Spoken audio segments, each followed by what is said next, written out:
2034 వరకు నేనే ముఖ్యమంత్రి అంటుండు.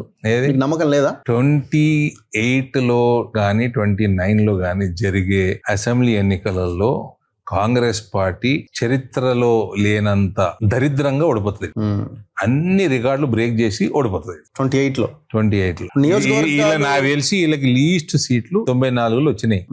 294 26 గెలిచిర్రు. 118 వీళ్ళు 18 కాదు 10-12 కంటే ఎక్కగలరు. సీట్లు పెరుగుతాయి కదండి. 119 నుంచి 10% గెలవరు. 118 నుంచి 170 అయితే 17 సీట్ల కంటే ఎక్క గెలవరు. కాంగ్రెస్ ఓడిపోతుంది, రేవంత్ ముఖ్యమంత్రి అవుతాడా అంటున్నా. ఈ మొత్తం ఇంటర్వ్యూలా ఈ క్వశ్చన్ నచ్చింది నాకు. అదే నా ఆన్సర్. ఏంటిది? అదే ఆన్సర్. ఈ క్వశ్చన్ నచ్చింది నాకు. కాదు, रेवंत रेड्डी मुख्यमंत्री అవుతాడు. देखो रघु जी, आप अच्छे जर्नलिस्ट हो, आप भी मुझसे जुड़ जाओ. We need good Padmashali dynamic candidates. Okay, आप भी पॉपुलर जर्नलिस्ट हो, मुझसे जुड़ जाओ. ధన్యవాదాలు. లేదు లేదు, మళ్ళీ క్లోజ్ చేయాలి కదా. మేము చెప్పాలి కదా ఆన్సర్. చెప్పండి. అక్కడ రేవంత్ రెడ్డి ఆన్సర్ చెప్పలే, కానీ మేము ఇక్కడ ఆన్సర్ చెప్తాం. చెప్పు. సో ఇక్కడ మేము జర్నలిస్టులుగానే ఉండాలని మేము కోరుకుంటున్నాము. మాకు రాజకీయాల మీద పెద్దగా ఇంట్రెస్ట్ లేదు. సో మేము సమాజం కోసం జర్నలిస్ట్ గానే మేము. అది మీ ఆన్సర్ కదా, అది మీ ఆన్సర్. నేను ఆఫర్ ఇచ్చిన ఇప్పుడు మీరు అడిగిన దానికి రేవంత్ ఆన్సర్ ఇవ్వాలి. నేను ఎట్లా ఇస్తా సార్? అది రేవంత్ ఇవ్వాలి ఆన్సర్. మీరు ఆన్సర్ ఎందుకు ఇవ్వలేకపోతున్నారు?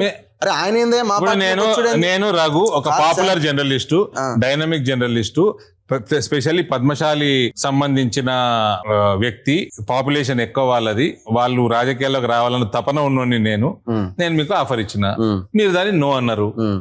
ఇప్పుడు మీ లెక్క ప్రకారం మోదీ గారు ఏదో అన్నారు రేవంత్ రెడ్డిని అంటున్నారు. దానికి ఆన్సర్ రేవంత్ రెడ్డి ఇవ్వాలి కదా. నేను మోదీ అడిగిన దాని గురించి నేను అడగట్లే. నేను అడిగిన కాంగ్రెస్, మీరు అన్నారు కాంగ్రెస్ ఇక్కడ అధికారంలోకి వచ్చే అవకాశం లేదు అన్నారు. అవును, కాంగ్రెస్ వచ్చే అవకాశం లేదు. ఓకే, రేవంత్ రెడ్డి ముఖ్యమంత్రి కాబోతుంది. రేవంత్ రెడ్డి లెడ్ కాంగ్రెస్ దరిద్రంగా ఓడిపోతుంది. Congress is led by whom here? రేవంతే కదా. ఓకే, ఆయన చేయబట్టి కాంగ్రెస్ దరిద్రంగా ఓడిపోతుంది నా లెక్క ప్రకారం. ఒక 20-30 గెలిస్తే మళ్ళా ఇట్లా బ్యాక్ నుంచి మేము 2/3 మెజారిటీ గెలుస్తాం. 2034 వరకు నేనే ముఖ్యమంత్రి అని అంత ధీమాగా చెప్తున్నాడు కదా. చెప్తారండి, ఎవరు కళలు అలాగ ఉంటాయి. పగటి కళలు గంటుండు రేవంత్. ఆపుతారా చెప్పండి? ఆపలేం కదా. మీరు ఫస్ట్ చెప్పిందే బాగుంది ఆన్సర్. రేవంత్ దాని ఆన్సర్ రేవంత్ వేయగలదు. ఇదే question right question, right question అనలే, మంచి క్వశ్చన్ అడిగారా. Anyway, thank you very much. Thank you.